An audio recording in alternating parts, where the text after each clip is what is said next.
Mais d'abord, l'édito international sur Europe 1. Bonjour Vincent Herouette. Bonjour Lionel. Ce matin, Vincent, vous allez revenir sur la mort mystérieuse, et c'est le moins que l'on puisse dire, d'Alexeï Navalny.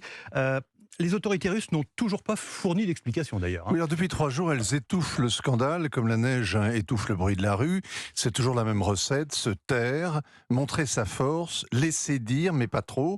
On ne sait pas quoi il est mort, ni quand précisément, ni comment. Toutes les questions sonnent comme des accusations. Alors on le nie, Navalny. Des petits hôtels ont spontanément fleuri dans plus d'une centaine de villes russes à la mémoire du disparu. La plupart ont été rapidement enlevés. Les hommages individuels sont tolérés. On peut déposer des fleurs, mais pas de gerbes.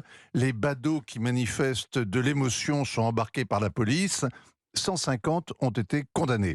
Personne n'a vu le corps, il s'est volatilisé. Sa mère, Ludmila Navalnya, venue le pleurer à la morgue, a trouvé porte close. Il a disparu du cercle polaire. On ne parle que de lui, mais Vladimir Poutine n'en a rien dit au premier jour de sa campagne électorale. Il n'a d'ailleurs jamais prononcé son nom. Et la presse russe n'en parle pas ce matin, sauf entre les lignes. À la conférence sur la sécurité de Munich, sa veuve, Yulia, a été particulièrement applaudie. Elle a volé la vedette à Kamala Harris, la vice-présidente américaine qui se prépare à devenir présidente.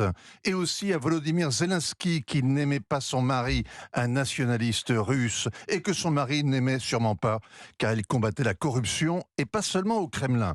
Navalny est plus grand mort que vivant, comme tous les martyrs. Il avait choisi la prison, refusant la mort lente qu'est la fuite en exil. Le héros tragique accepte de se sacrifier sans violence au nom de la vérité. C'est Antigone face à Créon et le tyran l'immole, bien sûr. Histoire universelle, on voudrait croire que c'est pour cela que le destin d'Alexeï Navalny nous touche et pas parce qu'on aime haïr Poutine et mépriser le Kremlin. Joe Biden avait prophétisé que sa mort aurait des conséquences dévastatrices, mais c'était avant la guerre en Ukraine, la plus stupide et la plus insensée du XXIe siècle, selon Navalny, c'est-à-dire une guerre suicidaire dans laquelle la France semble d'ailleurs prête à s'aventurer puisqu'elle a promis 3 milliards à Kiev et signé une alliance stratégique le jour même où Navalny disparaissait. En attendant les obsèques, ses partisans se repassent en boucle les vidéos de Navalny, non plus que ça en fait. On le regarde dans l'avion qu'il ramène à Moscou. Le mitard l'attend, c'était il y a 3 ans. Il est calme, comme le Christ au Mont des Oliviers. Il sera condamné à 19 ans pour extrémisme. C'est bien un extrémiste. Il est allé jusqu'au bout.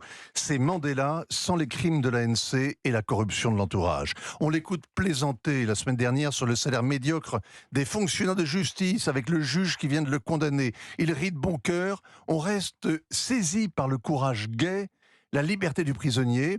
Il est amaigri, il a la beauté solaire d'une icône.